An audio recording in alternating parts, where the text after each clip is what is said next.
Hello everyone. आज मैंने आपके लिए चार्जेस चैप्टर को फिर से सिंप्लीफाई किया है और रिवीजन पॉइंट्स यहां पर मैं आपके लिए गैदर करके लाया हूं। तो एक बार ध्यान से ये सुन लीजिए, and specially those who attended the class yesterday या जो लोग बैकअप करेंगे उनके लिए भी बहुत अच्छा रहेगा, इस क्लास को सुन लीजिए।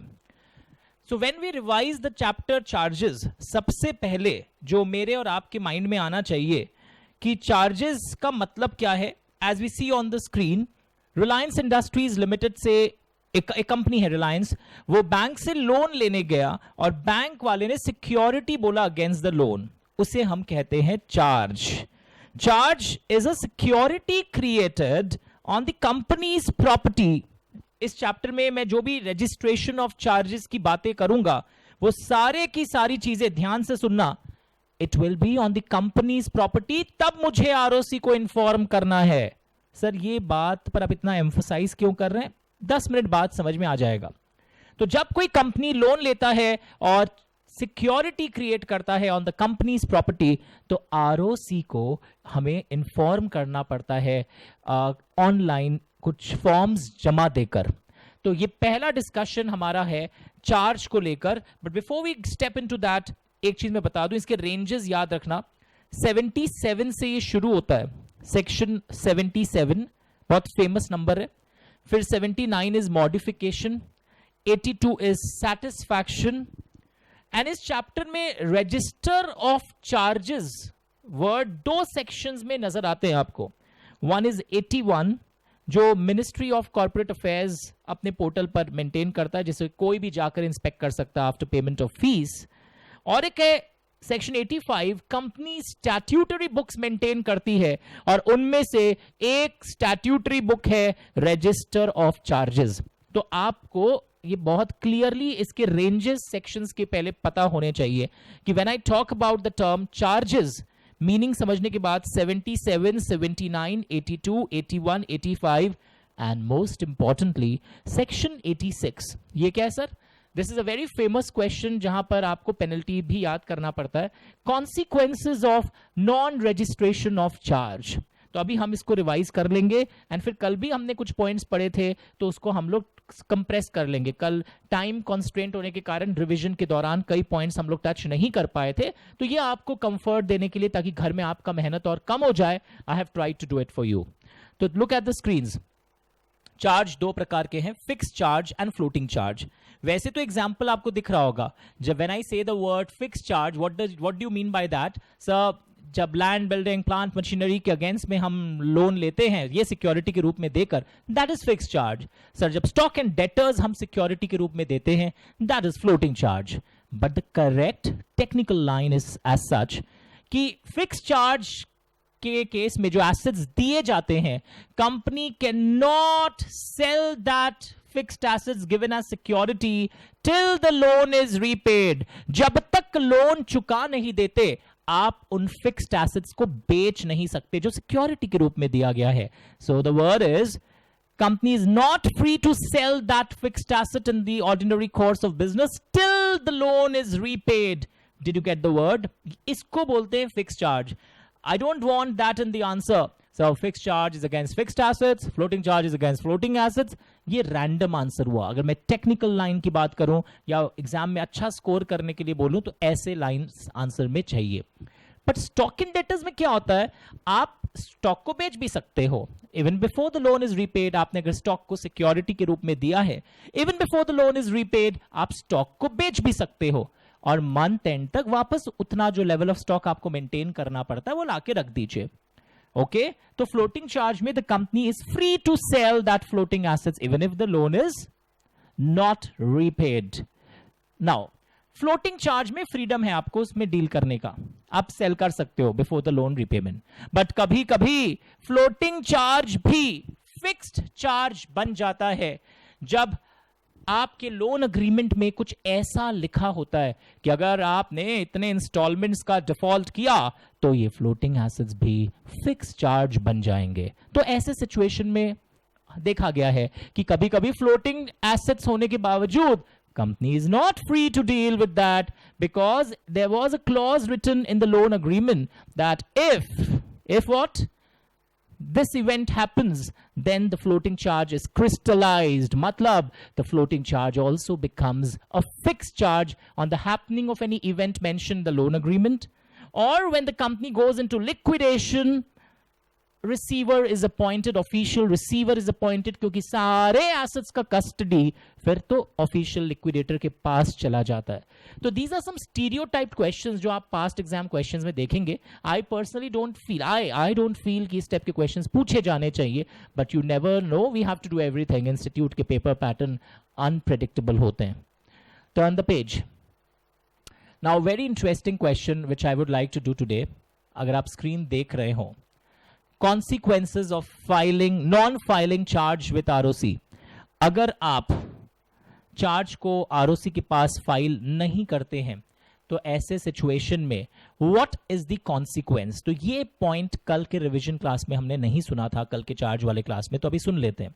तो सेक्शन 86 बहुत इंपॉर्टेंट है. कल मैंने ना लिस्ट बताए थे कि कौन कौन से फाइन्स एंड पेनल्टीज हमें याद करने चाहिए. वैसे यहाँ पे लैंग्वेज जो यूज हो रहा है पेनल्टी यूज हो रहा है. तो लिखा है if a company is making a default, वो चार्ज के डिटेल्स एटसेट्रा टाइम से इन्फॉर्म नहीं करता है, इस पूरे रेंज ऑफ सेक्शंस का पालन नहीं करता है चार्ज से रिलेटेड जो है, तो ऐसे सिचुएशन में कंपनी के ऊपर penalty, company is liable to penalty of ₹5 lakhs. Okay, and every officer of the company who is in default, ये लाइन आना चाहिए, ऑफिसर इन डिफॉल्ट, उनके ऊपर लगता है पेनल्टी ऑफ 50,000 रुपीज. यहां पर वर्ड देखो क्या है, पेनल्टी ऑफ ₹50,000. ऊपर था पेनल्टी कंपनी पे 5 lakhs. पहले जेल होता था. तो जो लोग इंस्टीट्यूट के छपे हुए आंसर्स पढ़ के जाते हैं, यही क्वेश्चन जब पहले एग्जाम्स में आया था जेल था, तो इसलिए देखो इस आदमी को मैंने क्या किया है, अब ये जेल का कॉन्सेप्ट यहां पर हट गया है. And during winding up the secured creditor is considered as unsecured creditor if the charge is not registered. तो मैं टाइम दे रहा हूं, आप यहां से अच्छे से लिखो. Penalty on company is of ₹5 lakhs and on every officer in default, जिसकी गलती है. ये शब्द है ना कई बार आता है हमारे लॉ पेपर में, ऑफिसर्स इन डिफॉल्ट. डेफिनेशन वाले क्लास में ये आपको सिखाया गया था और ये एग्जाम का क्वेश्चन है. 4 मार्क्स का अलग से कई बार, not in this chapter but अलग से कॉपी में लिखना, वो डेफिनेशंस के अंदर ऑफिसर इन डिफॉल्ट के मीनिंग पर PhD कर लीजिएगा. 4 मार्क्स का एग्जाम में आया हुआ है. तो I am waiting, please note down this point in your copy. जल्दी से लिखिए, याद करिए कि consequences of non registering the charge क्या होता है.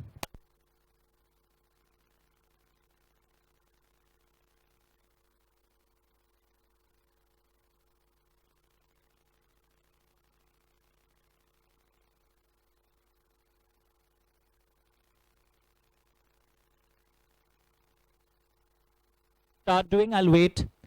कंपनी पर क्या पेनल्टी लग रहा है, कंपनी पर क्या पेनल्टी लग रहा है एक बार चेक कर लेते हैं. एंड ऑफिसर पर कितना लग रहा है.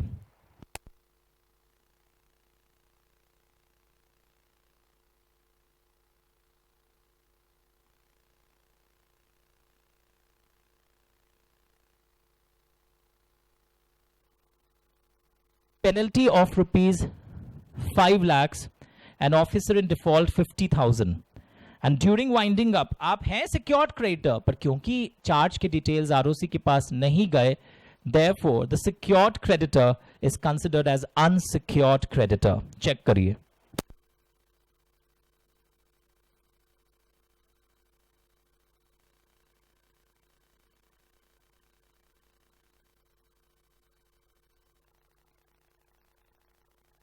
तो अभी तक हमने देख लिया था consequences of not registering the charge. Company के ऊपर था penalty of ₹5 lakhs and every officer in default 50,000. अब जेल वेल नहीं है यहां पर, and penalty is the word, not the fine. And during winding up such creditors are treated as unsecured creditors. Okay, तो ये चीजें देखने के बाद हमने क्लास चार्ज के क्लास में कई चीजें देखी थी कि कितने टाइम के अंदर जब भी कोई कंपनी चार्ज क्रिएट करता है, with in what time the company should inform ROC. But एक मेन इंपॉर्टेंट चीज आपको बता दूं, it is the duty of every company creating a charge, चाहे आप इंडिया में क्रिएट कर रहे हो कोई सिक्योरिटी अपनी दी हो या इंडिया के बाहर. क्योंकि एग्जाम में कंफ्यूज क्या कर दिया पता है, The company took a loan. It gave its assets outside India as a security, and that is why they felt that outside India's assets need not be informed to India's ROC. करना पड़ेगा, चाहे कहीं भी आपके assets हो, within India or outside India, on any of its property, whether tangible or intangible, आपको ROC को details देने पड़ेंगे. पर एक बार एग्जाम में क्वेश्चन आ गया, आप ऑरेंज इंक से देख रहे हैं, कुछ लिखा है मैंने, डायरेक्टर्स अपने कोई पर्सनल, डायरेक्टर्स कंपनी के लोन के लिए अपने पर्सनल एसेट सिक्योरिटी के रूप में दे रहे हैं, वो वाली डिटेल्स आरओसी को इन्फॉर्म नहीं होगी. क्योंकि हम लोग सुबह से एक बात बोल रहे थे, मैं बोला था ना 10 मिनट बाद बताऊंगा, थोड़ा देरी हो गया, बता दे रहा हूं. Charge is created on companies property. Directors के पर्सनल एसेट्स कंपनी के प्रॉपर्टी नहीं होते हैं. तो जो लोग स्केलेटन ड्राफ्ट आंसर्स का बनाते हैं, कल जी जो मैंने सिखाया था आपको क्लास के दौरान, ऐसे बनाना चाहिए that according to Companies Act, it is company's duty creating a charge within or outside India on its property situated in or outside India to register the details in CHG 1, sometimes in CHG 9. अगर आप debentures के borrowings के against में charge create किए तो CHG 9 में जाता है. And what is the time? Within 30 days. याद है मैंने आपको बताया था, from the date of creation of charge. लोग ना ऐसा लिख के आ जाते हैं विद इन 30 डेज मार्क्स कटेगा. तो all of you video pause करना और अपने आंसर्स को चेक करना. Within 30 days from the date of creation of charge, CHG 1 और CHG 9 as the case may be, normal fees आपको जमा देना पड़ता है. और अगर आप ये नहीं देते हैं तो with in 60 days from the creation on payment of additional fees. और सिर्फ एडिशनल फीस दिखाने से नहीं चलेगा, सफिशिएंट कॉज भी साबित करना पड़ेगा आपको. Did you understand? ये दिखाने के बाद आपको एक्सटेंशन आरओसी शायद दे दे. You can not claim it as a matter of right. They should be convinced that there is a sufficient cause. आप बोलेंगे आज ट्यूशन सेंटर में पढ़ाया गया, मुझे एक्सटेंशन मिलेगा, वैसे नहीं चलता है. सर मैं क्या ये लिख सकता हूं नेक्स्ट 30 डेज? लिख दीजिए, क्योंकि एक ही चीज है, या तो मैं बोलूं नेक्स्ट 30 डेज, पहले 30 डेज के अंदर जमा नहीं देते हो तो नेक्स्ट 30 डेज के अंदर दे सकते हो, या मैं बोलूं within 60 days from the date of creation of charge. एक ही बात है, but I would say within 60 days from the date of creation of charge लिखना चाहिए. मैंने कल भी बोला था, क्योंकि उनके पास छपा हुआ आंसर जाता है, they have the habit of cross checking each and every word like this. तो ये एडिशनल फीस यहां पर आया है. पर अगर तुम इस 60 डेज के अंदर भी नहीं देते हो from the date of creation of charge, बोलूं 60 डेज, या मैं बोलूं पहले 30 के डेज के बाद, अगर तुम नेक्स्ट 30 डेज में भी नहीं देते हो तो ऐसे सिचुएशन में आपको नेक्स्ट 60 डेज इस बार दिए जाते हैं. नेक्स्ट 60 डेज दिए जाते हैं, और इस बार नॉर्मल फीस भी लगेगा, एडिशनल फीस भी लगेगा जो पिछली बार भी लग रहा था, प्लस एड वैलोरम फीस भी लगेगा आपको, अगर आप एक सफिशिएंट कॉज से वो कन्विंस्ड अगर हो तो एग्जाम में एक क्वेश्चन आता, मैंने कल भी बोला था, हल्का सा रिपीट कर देता हूं, समवन वाज एब्सेंट, कि अगर मैं ये बोलूं, क्या बोलूं कि मैंने चार्ज का डिटेल्स फाइल करना है और मैं चाहता हूं कि मैं एड वैलोरम फीस अवॉइड कर दूं, तो मुझे लेटेस्ट बाय कितने टाइम जमा दे देना चाहिए? मैं बोलूंगा within 60 days from the date of creation, क्योंकि यहां तक नॉर्मल फीस और एडिशनल फीस लग रहा है. तो देखिए आप अपने जो स्केलेटन ड्राफ्ट आंसर्स मेंटेन किए होंगे, are you having these phrases and colours which I am using in my answers? और इसी को हमने इस तरह भी प्रेजेंट किया था. इफ यू सी CHG 1 दिख रहा है आपको, पहला केस 30 डेज का टाइम था. अगर आप ये नहीं देते हैं 30 डेज के अंदर तो आपको 60 डेज का टाइम मिल रहा है. और ये भी देखो कहां से काउंट हो रहा है, from the date of creation से काउंट हो रहा है, देखो सब चीज. और इसमें भी अगर आप नहीं दे रहे हैं तो अब आपको मिल रहा है नेक्स्ट 60 डेज का टाइम. देखो step number 2, all of you observe, step number 2 was not next 60 days. Step number 2 को लोग और एक नाम से जानते थे, नेक्स्ट 30 डेज. पर मैं बोलूंगा आंखों में इस तरह पूरा बसा लीजिए. एंड सबसे इंपॉर्टेंट देखो, दोनों में एक शब्द आ रहा है सफिशिएंट कॉज. तो एग्जाम में ऐसे डायग्राम बनाने से मार्क्स नहीं मिलेगा. एग्जाम का वो जो स्केलेटन ड्राफ्ट मैंने आपको बताया था ना, दैट व्हेनेवर पूरा ऐसे लिख के आओगे, a company creates a charge, समझ में आ रहा है आपको, on its property. Its property is a very important line, क्योंकि कई क्वेश्चंस यहां पर घूम जाते हैं. tangible or otherwise, समझ में आ रहा है लिखने का स्टाइल. इन इंडिया, ओके, और आउटसाइड इंडिया, लिख लीजिए अगर आप लोग भी लिखना चाहें, then company must file with ROC details of charge in the prescribed form, and जो भी, okay, with normal fees. Form अगर नंबर्स याद हो तो जरूर लिखिए, ओके। विद इन कितने दिनों के अंदर की बात हो रही है? 30 डेज। पहला जो लाइन था वो क्या था? 30 डेज। पर मार्क्स किस पर है? फ्रॉम द 30 डेज कहां से काउंट होगा अपना? From the date of creation of charge.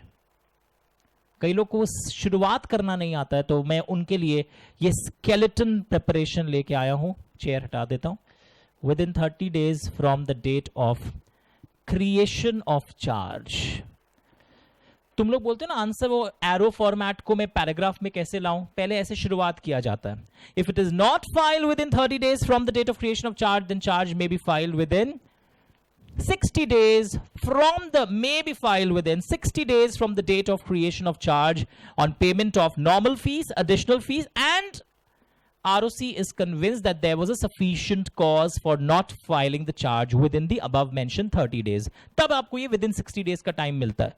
और इसके अंदर भी आप नहीं करते हो तो next 60 days from the date of creation मत बोलना इस बार, क्योंकि इधर वाले में अब क्या होगा देखो, यहां तो 60 डेज जब आप बोलोगे तो from the date of creation बोल दोगे, पर इसमें फिर नेक्स्ट 60 डेज में ये सब लिखोगे। अंडरस्टूड? अब आप पूछेंगे सर अगर ये नेक्स्ट 60 डेज में भी मैंने फाइल नहीं किया, this delay can not be condoned. This delay, ये जो डिले आपको दिख रहा है ये वाला अगर आपका नहीं होता है, this delay can not be condoned. This delay can not be condoned. क्योंकि एक जगह आपने पढ़ा है कि कभी कभी आप नहीं फाइल करते हैं तो रीजनल डायरेक्टर सेंट्रल गवर्नमेंट को आप अप्लाई करते हैं इन CHG 8 या जो भी प्रिस्क्राइब फॉर्म है। फॉर्म नंबर्स याद नहीं हो तो रॉन्ग मत लिखना, आप पेनल्टी लग जाएगा आपके ऊपर लाइफ में। Then this delay can not be condoned by RD। तो मैं वापस दिखा दे रहा हूं आंसर। तुम लोग, कई लोग बोलते हैं how to start answer according to companies act, तो ये लैंग्वेज आंसर पे डालो, क्योंकि एक क्वेश्चन आया था जहां डायरेक्टर्स अपने एसेट्स को दे रहा था या अपनी कोई पर्सनल गारंटी दे रहा था, वो डिटेल्स ROC के पास यहां पर नहीं जाएगा because charge on it's property लिखा हुआ है। तो इस तरह आपको आंसर के इनिशियल ट्रिगर पॉइंट्स को प्रैक्टिस करना चाहिए। पूरा सिलेबस लिखकर प्रैक्टिस करना संभव नहीं है। This is not accounts cost FM कि सम प्रैक्टिस किया जाए। यहाँ लैंग्वेज एक बार समझने के बाद थोड़ा कॉन्फिडेंस इंटरनली आपको मतलब मेकअप करना पड़ेगा। आप ऑलरेडी क्लास 10 का बोर्ड दे चुके हैं, 12 का दे चुके हैं, अब थर्ड बोर्ड है, सो कॉल्ड फाउंडेशन पास कर चुके हैं आप। हटा दूं? Language clear everyone? Same answer कल हमने देखा था मॉडिफिकेशन ऑफ चार्ज, सेम है सब कुछ। मतलब within 30 days of modification you have to inform ROC, and then if you don't inform within 30 days of modification, then it may be informed within 60 days of modification again. Next 60 नहीं बोला, अगर next बोलने का इतना मन है तो next 30 days बोलो तुम, पर मैं तो बार बार आपको बोल रहा हूं next 60 days of modification with normal fees, additional fees के साथ, and if still not filed with the next 60 days, याद रखिएगा, okay? नेक्स्ट 60 डेज के अंदर आप फिर ये जमा दे सकते हैं on payment of ad valorem fees if there is a sufficient cause. बार बार याद रखना। जैसे यहां पे एग्जांपल देखो, एक एग्जांपल मैंने लिखा है, loan of ₹3 crore taken, company को रिक्वेस्ट किया गया, ये 3-4 करोड़ का लोन था कोई 10 साल का, इसको 15 साल का बना दिया गया, तो ये मॉडिफिकेशन का केस बनता है। या रेट ऑफ इंटरेस्ट बातचीत करके चेंज कर दे रहे हैं, ये मॉडिफिकेशन का केस बनता है। कई बार rate of interest Reserve Bank of India के रेपो रेट्स के फ्लक्चुएशन के कारण चेंज होते हैं, that is not a case of modification. तो it is the duty of the company. Understood everyone? Okay, now what else? कि एक बार सेक्शन 80 की एक लाइन है जो एमसीक्यू में आई हुई है, मैंने देखा एक बार, whenever any charge on any property is registered, एक बार अगर चार्ज रजिस्टर्ड हो जाता है और जो भी इंसान इस टाइप की प्रॉपर्टी को फिर खरीदता है, अब वो बोलेगा मेरे को नहीं पता था ये प्रॉपर्टी में चार्ज है, if it is a registered charge it will be deemed, ये हमेशा प्रिज्यूम किया जाएगा कि खरीदने वाले को नोटिस ऑफ चार्ज था from the date of registration. ये एक एमसीक्यू में आया था कि बेचारे को नहीं पता है कि वो चार्ज रजिस्टर्ड है, तो तुम तो इनोसेंस के संग चले जाओगे, हाँ sir he did not know. No, once the charge is registered then within it will be assume that anyone who buys such property he will have the notice of the charge from the date of registration. पढ़ के देखिए please.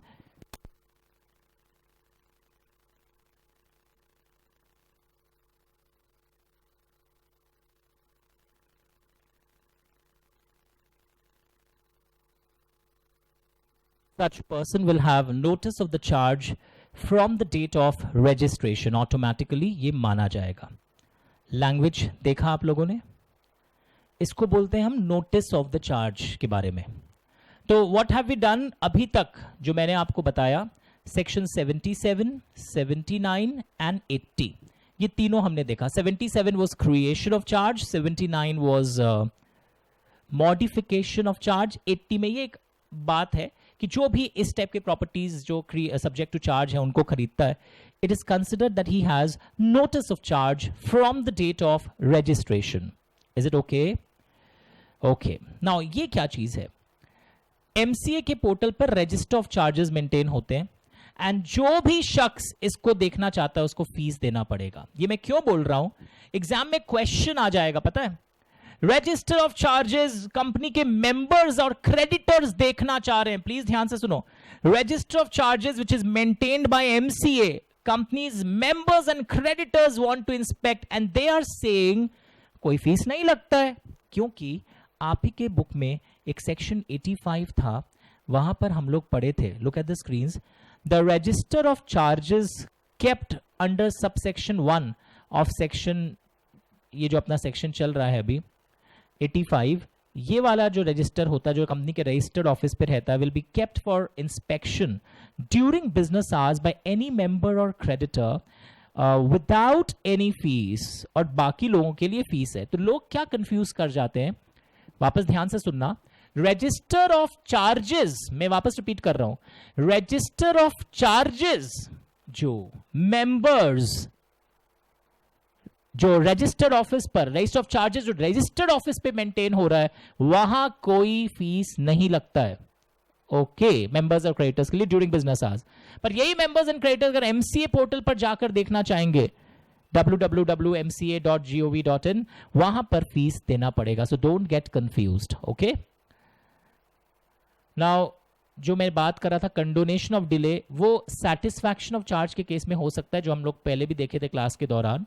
वहां के timelines भी अलग है, बोलते हैं आप जैसे रिपे कर देते हैं लोन को फुल्ली, या आपका सेटलमेंट हो गया, गवर्नमेंट ने आपको 10% डिस्काउंट देकर आपको रिलीज कर दिया है, बैंक ने सपोज, तो ऐसे केस में CHG 4 में with in 30 days of satisfaction word use करना, और नहीं देते हो तो with in 300 days from satisfaction, और इस बार जब विद इन 300 डेज दोगे एडिशनल फीस आएगा, और अगर तुम 300 दिन के अंदर भी नहीं दे पाते हो तो आपको लैंग्वेज क्या आ रहा है, normal fees plus additional fees, फिर कंडोनेशन के लिए अप्लाई करिए, एंड ऑफ कोर्स आरडी देखेगा कि कोई सफिशिएंट कॉज था या नहीं था ऐसा नहीं जमा देने के लिए, कंडोनेशन फीस बोलते हैं।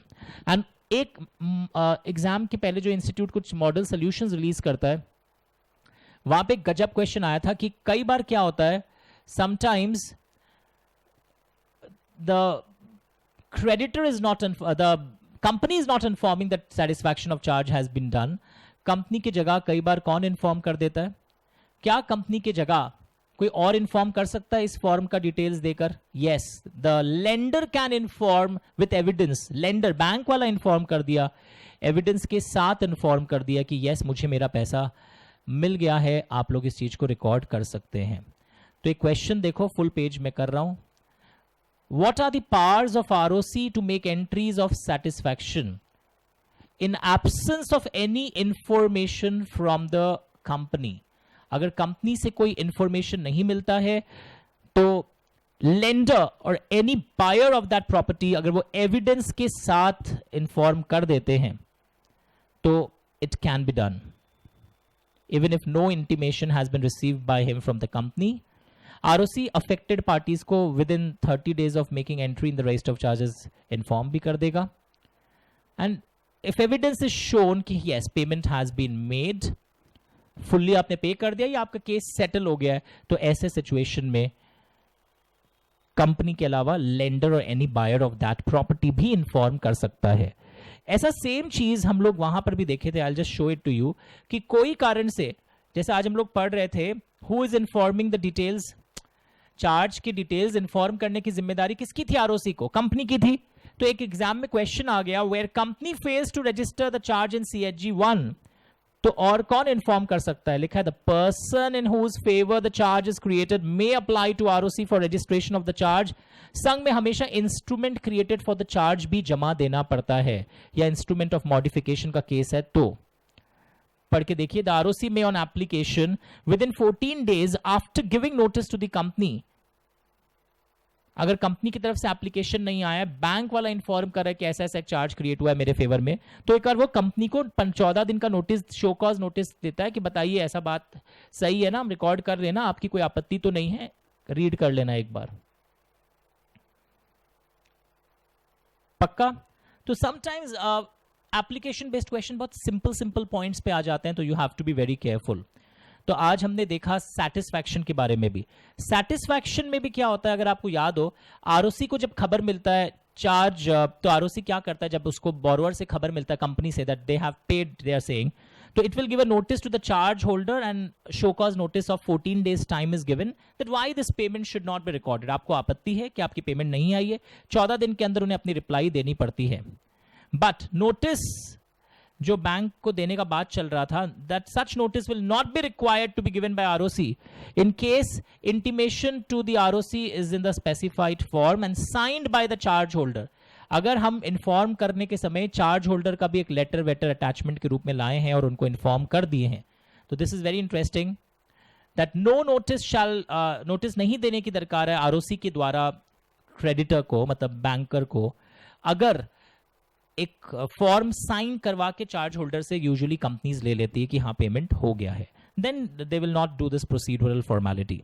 तो ये भी एक अच्छा पॉइंट है. आपके आंसर में एक वेरिएंट आ सकता है कि अगर आरओसी कई बार क्या कंपनी को बिना नोटिस दिए भी, बैंकर को, क्रेडिटर को बिना नोटिस दिए भी आगे जा सकती है क्या? Then please remember this particular point. तो हमने creation of charge, satisfaction of charge, और यहां देखो एड वैलोरम फीस है ही नहीं सेटिस्फैक्शन के केस में, यहां कंडोनेशन फीस का चक्कर है. यहाँ की टाइमलाइंस भी बहुत सिंपल थे. देखो डेट ऑफ पेमेंट से 30 days, यस सर, और फिर वापस देखो 300 days, और उसके बाद आप सीधा कंडोनेशन में जाते हैं. सर मैं नेक्स्ट 270 लिख लूं? लिख लीजिए अगर इच्छा हो तो. तो बहुत कुछ हम लोग यहां देख रहे थे, यही चीज जो भी मैं आपको बता रहा था. आरओसी नोटिस देता है चार्ज होल्डर को, they have to reply to that show cause notice within so and so time.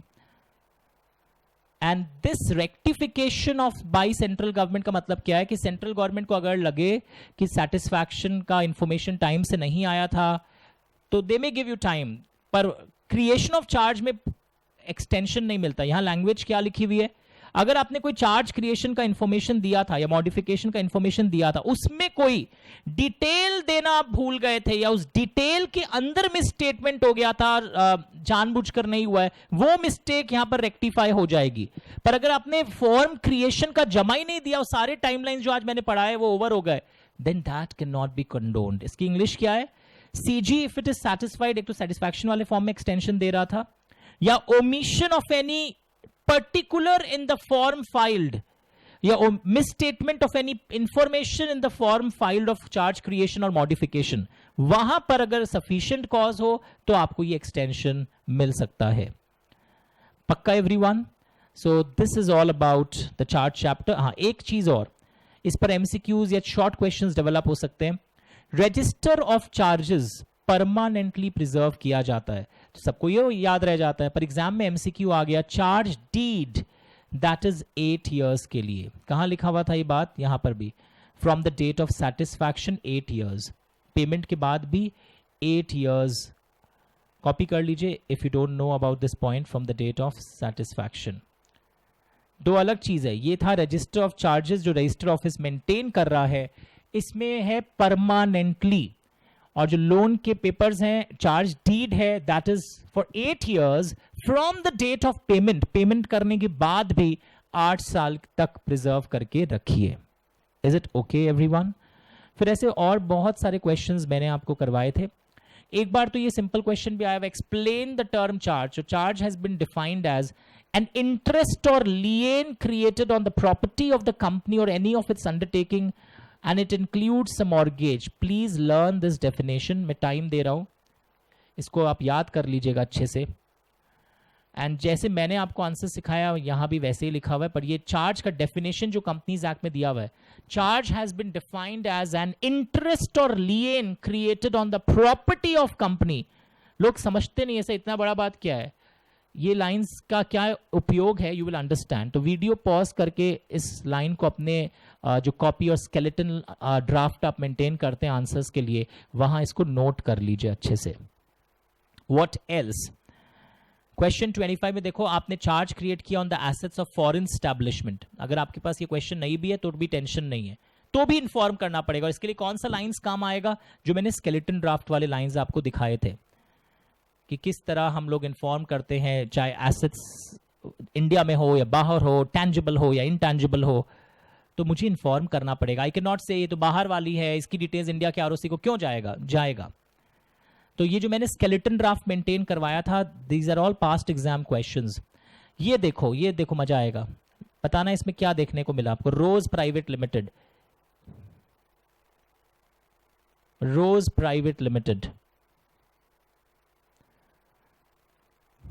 Private limited में, ये आपके बुक्स में भी कल इसमें भी था Rose private limited, and in my sheet also I think I have Rose private limited वाला question. Let me see once, एक second.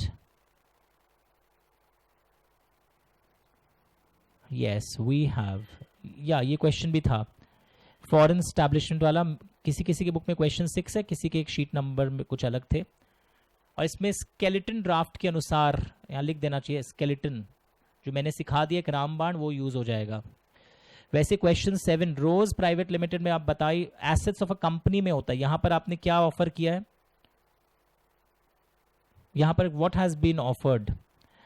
Personal guarantee of a director is offered. Remember this, personal guarantee of a director. तो इसके लिए मुझे inform करने की दरकार नहीं होगी. तो skeleton draft was very important. इसीलिए जो लाइंस मैंने आपको बार बार आज याद करने बोला है ना, वो स्केलेटन ड्राफ्ट से आपकी ये सारी चीजें कवर हो जाती है. ओके. पर इसमें भी मैं बोलूंगा, पहले देखो कैसे लोग चार्ज को डिफाइन करते हैं हर आंसर में. चार्ज मीन्स एन इंटरेस्ट और lien created on the property of the company. तो I would advise everyone that please write charge का डेफिनेशन भी. कहीं और लिख दिया था मैंने, ठीक है. जो स्केलेटन ड्राफ्ट हम लोग बना रहे थे ना, वहां पे चार्ज का डेफिनेशन भी स्केलेटन ड्राफ्ट में आप लिख लीजिए, जरूरी है, because in every answer they are using that definition. Okay. Now another question which I feel that all of you should know. यहां पर एक क्वेश्चन मैंने देखा था. ROC is not bound to issue notice to the charge holder if the company gives information of satisfaction of charge in the specified form. आज ही पढ़े थे. And signed by the charge holder, the statement is true. According to section of the Companies Act, no notice will be required to be sent. क्योंकि हमने पढ़ा था कि ROC show cause notice भेजता है बैंक को, 14 दिन का टाइम रहता है कि उसमें पूछा जाता है why this satisfaction should not be recorded. But no notice will be required. अगर कब नोटिस की दरकार नहीं है, लिखा है ROC is not bound to issue any notice to the charge holder. अगर व्हाट?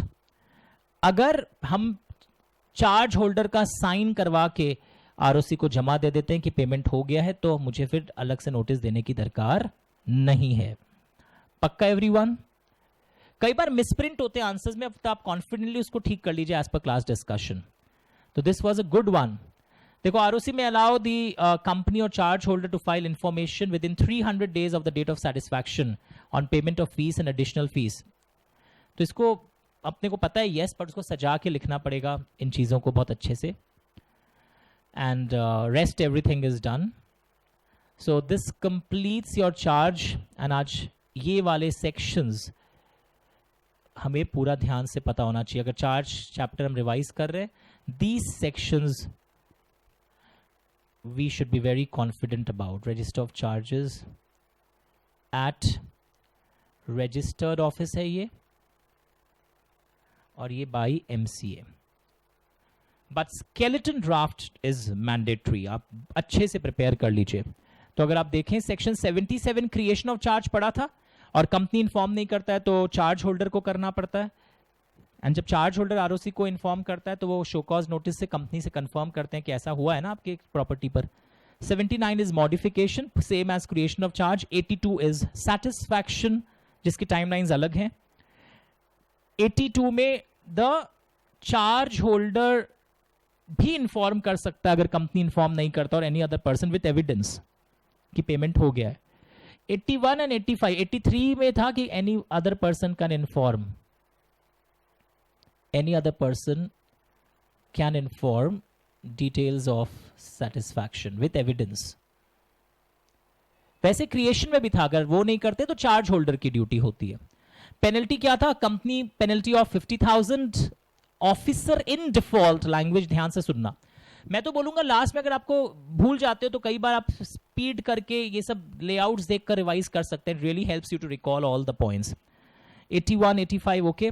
एंड मोस्ट इंपॉर्टेंटली मुझे पर्सनली लगता है कि ये जो लाइंस है ना, ये स्केलेटन ड्राफ्ट लोग ये नहीं समझ पाते, नहीं लिख पाते। All of you practice this, और इसको आगे भी जो मैंने डेज बताए हैं। And definition of charge also. The charge means a lien created, an interest created on the company's property, ये पूरा, और undertaking of the company, and it includes a mortgage। definition of charge अभी लिखो, मुझे पता आप नहीं लिखोगे बाद में, अभी लिखिए। चार्ज मीन्स, ये देखो यहां लिखा हुआ भी आपके बुक में भी। Please write this, I will wait. मैं वेट करूंगा, एक बार चार्ज के डेफिनेशन को लिखिए आप। चलिए, या वीडियो पॉज करके लिखिए। तो चार्ज में रिक्वेस्ट आया था, so I wanted to cover other parts of charge chapter again with you. तो question answers, writing skeleton draft, कोई भी आंसर शुरू होता है तो क्या लैंग्वेज पे कमांड होना चाहिए, थोड़ा प्रैक्टिस कर लीजिए जिन लोगों का थोड़ा वीक होता है।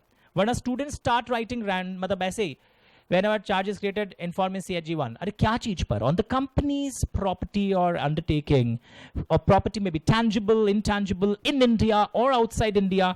ये बेयर एक्ट की लैंग्वेजेस बहुत जरूरी हैं। सिर्फ एरो टाइप की पढ़ाई अपने क्लास नोट से करके आप कभी भी हाई स्कोर नहीं कर सकते।